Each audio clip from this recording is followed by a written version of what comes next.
Welcome to Your Mindset Matters. I'm not sure what episode it is, but hopefully it's a good one. Just nice to be out on the trails again, a little overcast. So September's here and I can kind of hear the rain coming, but not yet, so that's okay. Had a really interesting phone call with a CEO of an investment firm in Toronto back in August. And he's a, former athlete as a younger man, and so we were talking about sports and building high-performing teams and how to do that. And I said, well, it's a big question, and it's simply a process. And I'm sure that wasn't any news to him, but just something you had to be consistent with and really trust. And so, but the segue being that, in my experience, especially as a coach, in order to build a high-performing team, regardless of whether or not it's sport, business, government, education, you name it, right? At home, for goodness sake, as a parent, you are hard-pressed to do that. You are hard-pressed to build a team that will discover its ultimate potential unless you have an underlying culture of trust and safety. If you don't have that, then you're going to limit the ability of your team to ever get to their potential. And the interesting thing about trust and safety is that they hold hands, right? You can't have one without the other. And I have experienced that as not just as an athlete, but as a coach. Certainly as an athlete, the most successful crews that I was ever a part of had the highest levels of trust and safety. And conversely, the other would be true as well. In fact, I would think of two crews in my rowing career who were incredibly fast, lots of potential. Both crews underperformed significantly. Reason why? Lack of trust and safety. I didn't know that at the time, but I certainly know that now looking back. And as a coach, as I evolved, the more skilled I was, the more able I was to build cultures of trust and safety. And no surprise, my last year coaching, 2014, I worked with some phenomenal athletes in my time coaching. I was very fortunate, but,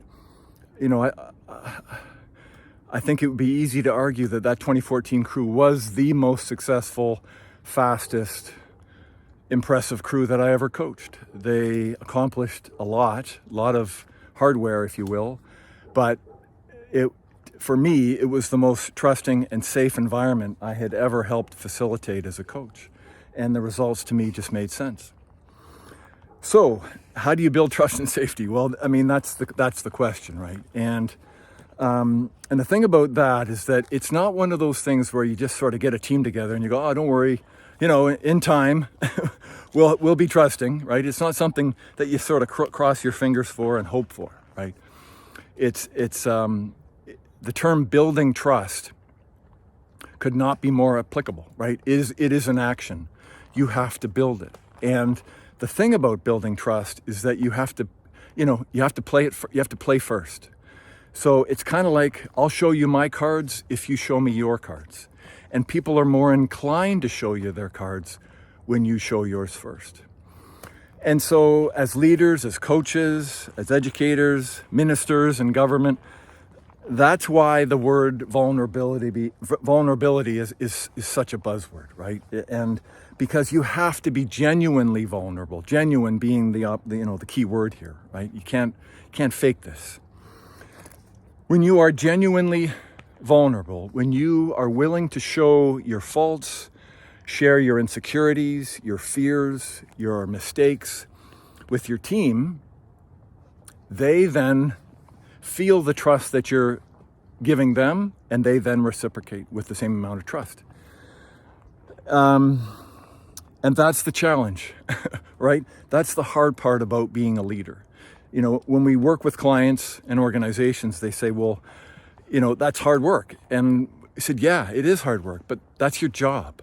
That's why you were hired. It's not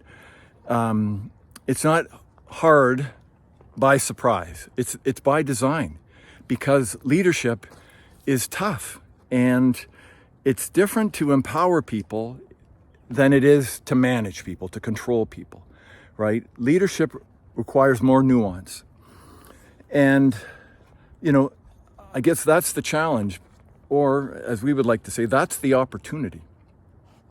Because when you lead with your title, right, when you lead professionally as a CEO or as a president, when you meet your team as your title, you are met, professionally and politely. When you lead with your humanity and your title just becomes a noun somewhere, it doesn't really matter, you are met with humanity, right? And that's the piece. Robin likes to call it a tuning fork. When our tuning fork rings out that we are human, that we are vulnerable, that we are trusting, it's reciprocated, right? But when we ring out that we are professional, that we are closed, we are guarded, we aren't sharing, things that shouldn't be shared at the workplace. And fair enough. I mean, there's a line there, but when you are willing to lead with humanity, you are met with humanity. And that's when you build a culture that's trusting. When there's trust, there's safety. When your team members feel safe, they're more apt to perform at a higher level because they're not afraid of making mistakes. When we're not afraid of failing, we fail less often. And we are more apt to push the boundaries of our ability to perform, right? So, yeah, it's a big one, right? A little long today, but it's huge. And it takes some practice, right? It takes practice. And it takes time and effort to build cultures that are safe and trusting. But, as I would sort of share that it is so worth it. Not only do you get a higher performing team, but the connection that you have with your team members is beyond the professional level, right? It's on that human level, and it just feels a hell of a lot better. So something to consider for sure. And your mindset matters, you bet. It's a choice. It's a choice how you show up at the workplace, school, wherever. Okay? Take care of yourselves, and we'll see you in a week's time. Bye, everyone.